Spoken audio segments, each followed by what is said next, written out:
Naalarma ang ilang senador sa mga nakita ng kanilang inspeksyonin ang Pogo Hub sa Pasay na ni-raid ng mga otoridad.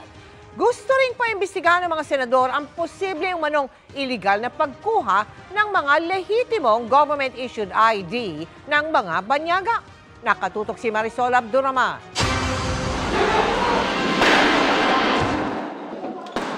Matapos salakayin ng mga otoridad noong Oktubre,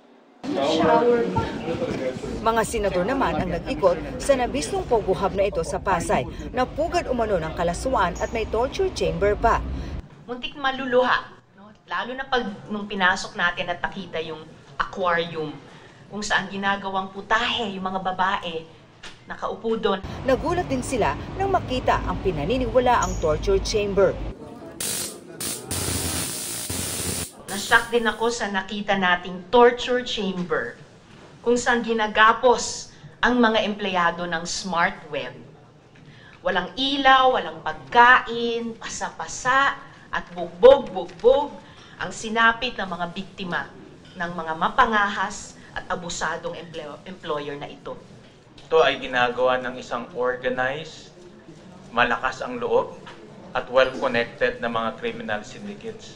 Nandito na ho sila sa Pilipinas. Naalarma rin ang mga senador na may mga na-recover ng mga government ID sa hub.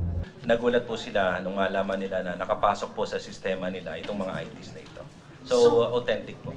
Pogos may be used as conduits to allow even enemy entities or forces and their spies into our country. Kagabi, nirecall ng Senado ang budget ng Philippine Statistics Authority matapos banggitin ni Senador Bato de la Rosa ang impormasyon ng DOJ na may 10 foreigner na nakakuha ng Philippine passports.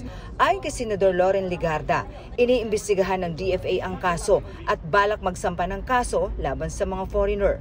Sabi naman ni Justice Secretary Jesus Crispin Remulla, aatasan daw nila ang NBI na imbestigahan ito. Para sa GMA Integrated News, Marisol Abduraman, nakatuto 24 oras. Mga kapuso, kasama nyo kami 24 oras. Mag-subscribe sa GMA Integrated News sa YouTube.